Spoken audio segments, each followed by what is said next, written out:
Misalnya orang meninggalkan sholat, menyesal, menangis, dia tidak akan meninggalkan sholat lagi. Yang berjudi berhenti dari judi, begitu. Tapi kalau dengan manusia, beda. Dosa manusia, kita ambil haknya, kita caci, kita gunjing, maka kita cara minta maafnya adalah dengan dua cara.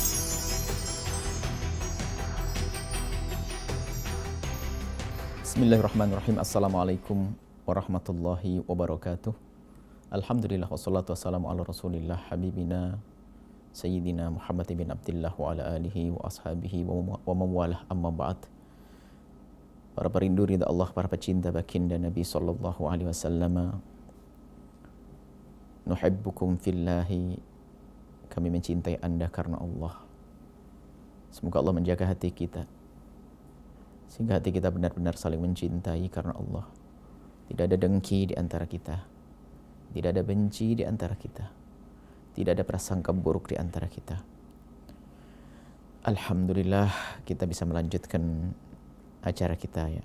Pada kesempatan ini kami ingin mengajak bersama-sama berdamai dengan sesama dalam bentuk menyesali kesalahan-kesalahan yang pernah kita lakukan kepada saudara-saudara kita. Dosa-dosa yang pernah kita lakukan kepada saudara kita. Dosa ada dua. Yang pertama adalah dosa kepada manusia, yang kedua dosa kepada Allah. Dosa kepada Allah, tobatnya langsung kepada Allah. Seperti orang minuman keras, kemudian mabuk, minuman keras, meninggalkan sholat, itu adalah dosa kepada Allah. Meninggalkan puasa Ramadan, dosa kepada Allah. Tapi ada dosa kepada sesama manusia, yaitu di saat kita menggunjing seseorang, atau kita mengambil haknya seseorang, atau kita mencaci dan merendahkan seseorang. Masya Allah. Orang yang tidak peduli urusannya dengan manusia hanya memperbaiki hubungannya kepada Allah, maka dia bisa menjadi orang yang bangkrut seperti yang disabdakan Nabi. Nabi bertanya kepada para sahabat beliau, atadruna manil muflis? Tahukah kalian wahai sahabatku siapakah orang yang bangkrut itu? Al-muflis. Tahukah kamu siapakah orang bangkrut? Kalian tahu orang bangkrut? Sahabat Nabi menjawab, orang bangkrut orang yang tidak ada mata, la dinar wala mata, enggak punya uang, enggak punya barang-barang dagangan, bangkrut. Nabi menjawab, bukan itu orang bangkrut. Orang bangkrut adalah orang yang ya'ti yaumal qiyamati bi sholatin wa zakatin wa siyamin. Orang bangkrut itu adalah orang yang ahli ibadah. Puasa oke, salat oke, Masya Allah semuanya. Akan tapi wa qad daraba hadza wa syatama hadza wa akhadha mala hadza. Tapi dia waktu hidup di dunia sering berbuat salah, zalim kepada sesama.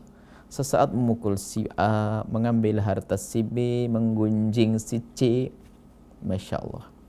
Bagaimana dikatakan bangkrut? Nabi menjelaskan bahwasanya nanti kalau sudah di akhirat dia, di saat dia itu dengan amalnya mau menuju surga, orang-orang yang pernah dizalimi ini menuntut, minta, jangan boleh orang ini masuk surga. Malaikat bertanya, apa urusanmu dengan orang ini? Dia berbuat salah kepadaku, zalim kepadaku, dia mengambil hartaku. Yang satu ngomong dia memukulku, yang satu ngomong dia mencaci dan menggunjingku terus.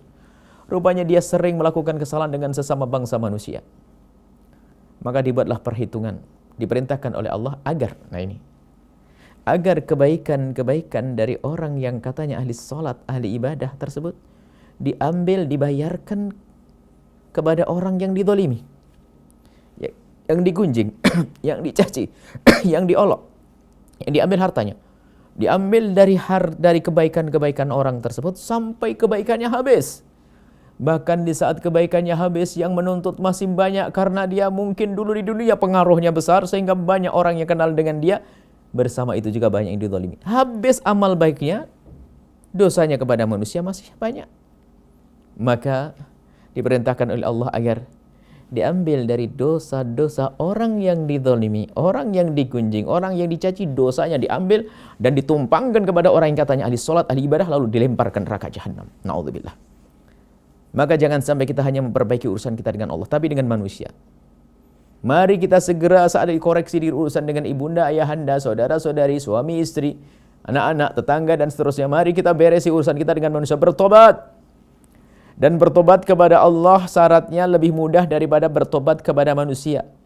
Kalau bertobat kepada Allah, menyesali dosa yang pernah dilakukan, berjanji tidak akan mengulangi, menyesali, kemudian meninggalkan pekerjaan yang pernah dilakukan, dia harus mengentaskan dirinya dari kemaksiatan tersebut.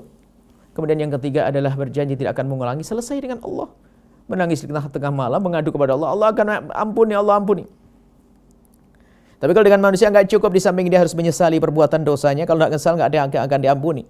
Sudah berbuat dosa, salah, tidak pernah menyesal, nggak akan diampuni. Menyesal, kemudian berhenti dari kezalimannya, kemudian berjanji tidak akan mengulanginya. Yang keempat ini harus kita minta maaf, minta ridho dari orang yang dizalimi, minta ridho. Nah, ada pun cara minta ridho ini ada dua macam. Nah, inilah tobat kita. Tergantung kesalahannya model apa. Mohon maaf. Kalau dosa kepada Allah tidak perlu minta maaf dengan yang bersangkutan, dengan orang, dengan manusia, karena dosanya kepada Allah. Naudzubillah, semoga Allah menjauhkan kita dari zina. Ada seorang laki-laki menzinai seorang wanita, lalu dia katanya mau tobat, saya akan minta maaf kepada wanita tersebut. Oh bukan, itu urusanmu dengan Allah, tobat. Kalau nanti minta maaf dengan wanita tersebut malah terkenang dengan kejadian, masuk lagi wilayahnya, bukan itu. Misalnya orang meninggalkan sholat, menyesal, menangis, dia tidak akan meninggalkan sholat lagi.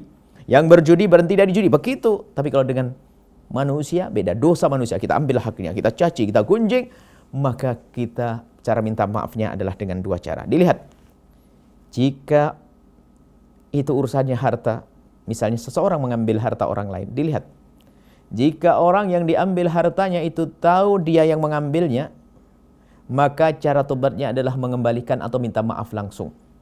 Jika ternyata yang diambil tersebut tidak tahu, maka cukup dikembalikan begitu saja. Nggak usah ngomong. Misalnya, naudzubillah, ada seorang si A mencuri uangnya si B. Kemudian si A ingin mengembalikan. Tidak usah ngomong kepada si B. Nanti kalau ngomong malah jadi prasangka. Misalnya, nggak usah ngomong begini. B, aku pernah ngambil duitmu 1 juta dulu di lemarimu. Saya nyesal, ini saya kembalikan. Kalau ngomong begitu bisa saja tambah marah. Enggak 1 juta kok hilangnya. Bisa begitu. Tapi cukup bisa dikembalikan. Yang penting nyampe kepada yang bersangkutan. Atau kita menggunjing, kalau naudzubillah ada seseorang menggunjing orang lain, maka cara bertobatnya adalah jika yang digunjing tahu, maka dia langsung minta maaf. Tapi kalau yang digunjing tidak tahu kalau dia digunjing, maka cara tobat kita kepada orang yang kita gunjing adalah yang pertama adalah kita mendoakan orang tersebut. Doa kebaikan. Yang kedua adalah kita mohonkan ampun kepada Allah Subhanahu wa taala. Kita pertama apa? Kita mohon ampun kepada Allah untuk dia. Allahumma firli walahu. Allahumma firli walahu. Allah ampuni aku dan dia. Jadi orang yang kita gunjing, kita doakan agar Allah mengampuninya. Yang kedua adalah, sebutlah kebaikan orang yang kita gunjing di tempat kita pernah menyebut kejelekannya.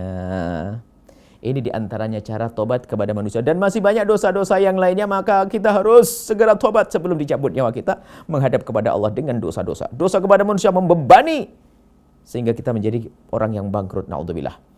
Semoga Allah melapangkan hati siapapun yang pernah berbuat salah kepada kita, sehingga mudah memaafkan kita. Dan semoga Allah melapangkan hati kita kepada siapapun yang berbuat salah kepada kita, sehingga kita tidak mudah mendendam, sehingga kita dimaafkan, dia kita maafkan, kita punya salah, kita maafkan. Indah di dunia, indah di akhirat nanti. Tidak ada beban di akhirat. Semoga Allah muliakan kita semuanya dengan pengampunan dari Allah, baik dosa kita dengan manusia atau dengan Allah, hingga kelak kita bersama-sama di surga Allah Subhanahu wa taala. Mohon maaf. Mohon doa selalu, wabillahi taufiq wal hidayah. Assalamualaikum warahmatullahi wabarakatuh.